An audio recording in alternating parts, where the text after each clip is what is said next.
Now, that said, so I've talked to you, family violence, community violence, peer norms, teachers and administrators that are doing nothing about the bullying, that are modeling bullying within the context, programs that do not pay attention to the social skills of our students. So, after 15 years, and I still probably have a good 30 in me, I feel, I say this today, I'm at the point, like, what do I do? About 5 years ago, I was like, forget the students, I'm just going to work with the adults. Then I said, no, that didn't work because the adults are really resistant, and that was just giving me a headache. So then I said, okay, let's do this. So for the last 12 months, I've written 10 grants begging the federal government. That has been my life, literally, for the last year. Centers for Disease Control believed in me. They said, I don't know, Dorothy, if this is going to work. They gave me $1.5 million to take a different approach. Because as a psychologist and as a consumer of just life in our country and taking all of this in, 67 bullying prevention programs, none of them working, why don't we slow down a little bit and think about teaching our kids basic skills? I kept hearing from the teachers in the field, the kids are unorganized, they can't control their impulses, they don't know how to communicate. All of these things I hear from the teachers. Not that the teachers necessarily have these skills either, but, and I'll tell you what pivotal moment. I was talking to a PTA group, and a parent raised her hand, and she said, Dorothy, this is all well and good. This was like how it is that parents could raise non-bullies and what they should do. And I was talking about social emotional learning and, getting their kids to problem solve in this way. And she raised her hand. Brave woman, affluent suburb of Chicago, right? Brave woman, raised her hand. She said, excuse me, but this is all well and good. But what if I don't have these skills? How am I going to impart them onto my child? One, I applauded her, right? Because she was sitting around this affluent suburb, and she was outing herself as lacking social emotional learning. And at that moment, I said, you're right. She says, I need a parenting class because I wasn't taught that. What she was saying is we had generations of children and adults that are lacking basic social emotional learning. Now, we could sit here all day and think about why that is.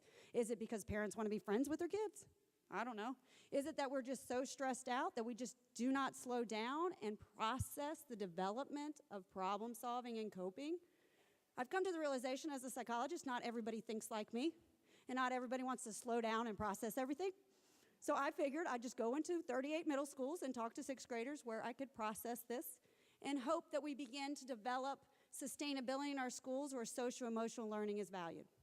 That said, we are evaluating Second Step in a randomized clinical trial in 38 middle schools. Why? It is developed by the Committee for Children. This is not my program, but it's one where they spent 7 years developing it.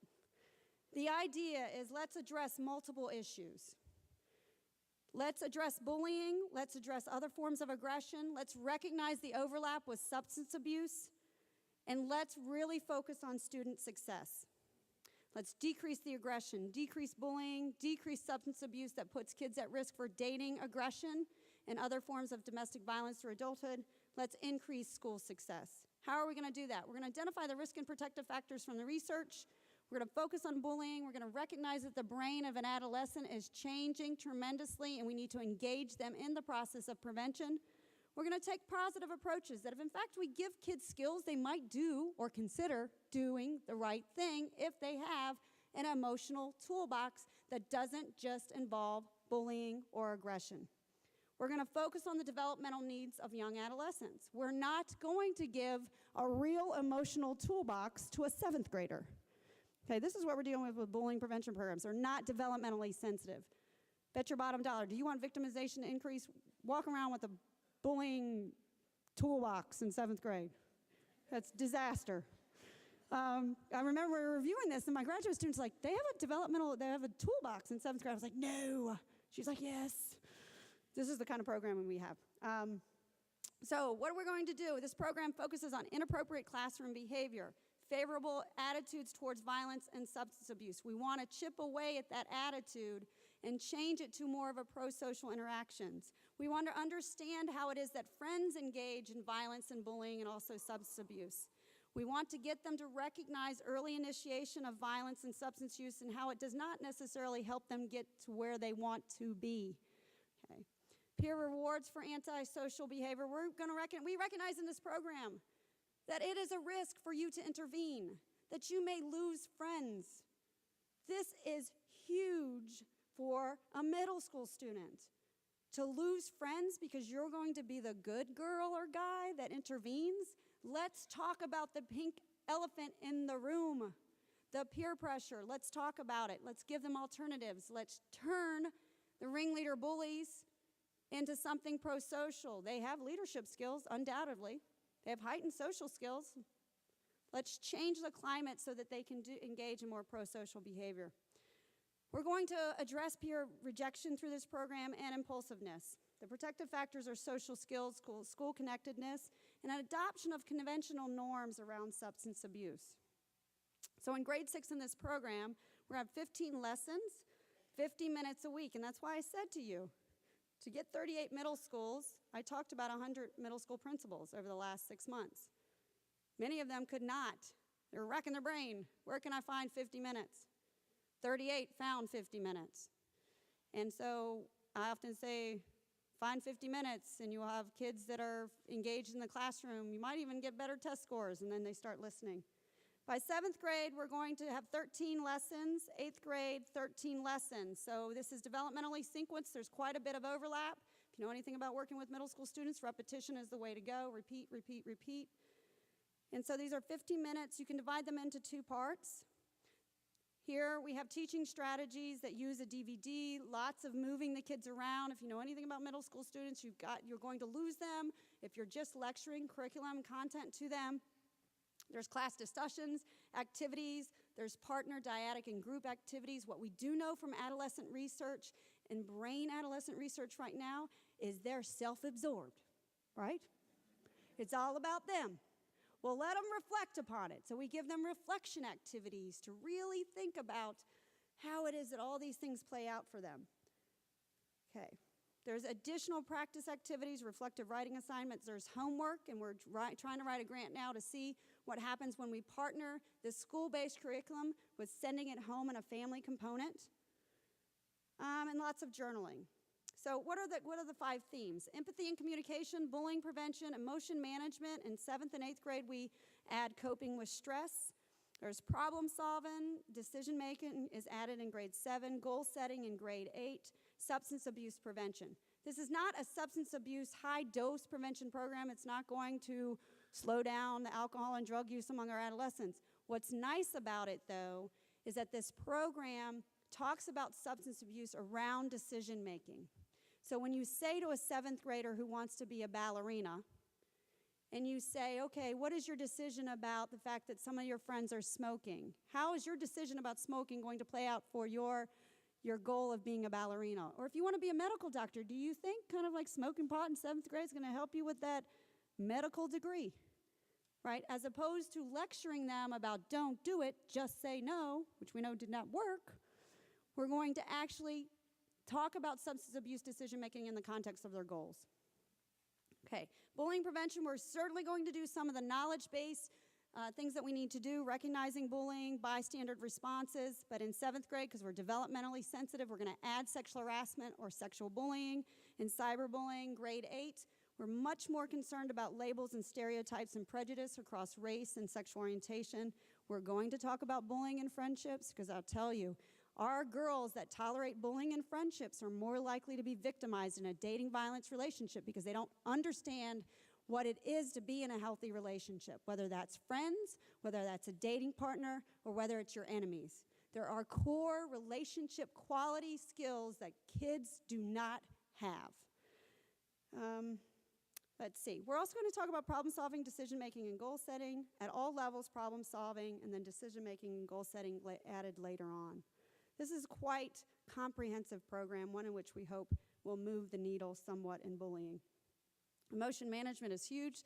Those kids that cannot regulate their emotion, identify their emotions, we call them alexithymic. They're at great risk for victimization and being bully perpetrators. So here we're going to talk to kids about their brain and how it is that different parts of the brain relate to anger and other types of emotion and emotion regulation. So staying in control, focusing on anger and checking their assumptions because of the hostile attributions that we might find in some aggressive youth, and then de-escalating tense situations. The benefit in many of the pilots that we've done with these teachers is the teachers develop these skills to de-escalate tense situations in the classroom that prior to the training would not have been able to do. Therefore, a kind of benign incident may have escalated. In this case, teaching the teachers how to de-escalate has showed some promise in our pilot work. Coping with stress, certainly any of us in this room can benefit from that. And knowing that teachers are completely stressed out, might have a added benefit of training our teachers to cope with stress as well. And substance abuse, as I said, really linking it to good decisions about friends. How am I doing on time? Yeah? Okay. It's because I talk so fast. It's my southern upbringing. I was a family of 7 of us, so you talked fast before somebody else talked. And that was it. So we can apply these lessons to the content of academics. Because anybody that does prevention work in the school, and you're asking teachers to do one more thing. We will improve our efficacy of bullying prevention programs if we do one thing. Integrate this work into our academic lessons. Teachers and administrators have been asking this of us for 15 years. We've stayed in all of our camps preaching to the choir. The reality is you have got to sell this on academics. We have to prove to the federal government that if kids feel safe at school, they come to school, they're more engaged in academics, we will have better test scores, and we will meet the standards of NCLB. As researchers, we can no longer say, here's a program, here's lots of money, good luck with that. We have to think about sustainability, and we have to think about incorporating and integrating the language of respect into everything that we do. Okay, so let me wrap this up. So all of this, what do we know? And again, this is a very, very short talk, and I apologize. So I have 2 slides. We're going to get through this. Okay, all of that said, I'm saying our programs, 67 of them are not working. What do we do? Well, we need to give kids life and social skills. This is ultimately what's going to create a very effective workforce. And let me tell you what the federal government cares about is us working. Okay? So how do we sell? We want good test scores, we want people to graduate from high school, and we want a strong workforce so we do not have to continue to go to other countries to bring in talented engineers and mathematicians. So let's try this approach. Let's give them life and social skills that translate to not only the interactions with their peers, their family, their community, but also academics. Long-term consequences of bullying. There has to be targeted prevention programs to prevent those kids most at risk from dropping out of school and society. So as much as we have school-based, whole school-based prevention programs, we still need to focus on targeted secondary and tertiary programs. We need to consider incorporating the discussion of sexual harassment and homophobic language. Of the 67 bullying prevention programs, only 5 discuss sexual orientation or sexual harassment. And they don't do a high dose of it. So don't think this is going to be the end-all, be-all in those 5 programs, and they have not been evaluated. But at least somebody in the development of those 5 programs recognized that, oh my gosh, kids bully because of their assumed sexual orientation. Peers' influence has to be considered in these programs. Of the 67, 1 attempts to do this, and the jury's still out of whether or not we can shift those peer norms.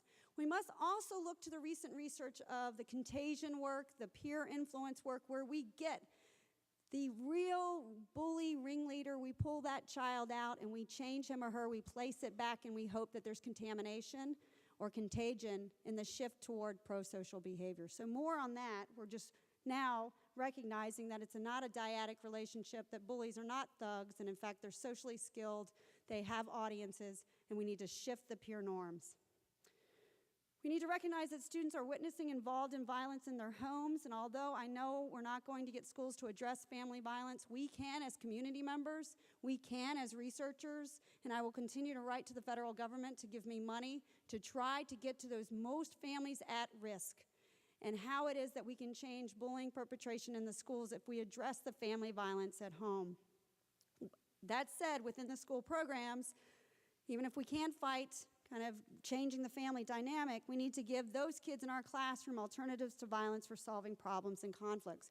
We know from the resiliency literature that many of the kids that we have in our classrooms, in our studies, are seeing violence at home, but many of them overcome that kind of cycle because of what it is that they're learning in school around skills and social skills. We need to consider how the use of technology is influencing relationships and talk to kids about responsible use of technology. I'm going to leave you with one statistic. I was just in San Francisco at a conference, and I'm just intrigued by this whole text messaging by kids. But 57% of teenagers, 13 through 18, said that they can actually text blindfolded. So for parents that you think that they're not texting under the dining room table, they are.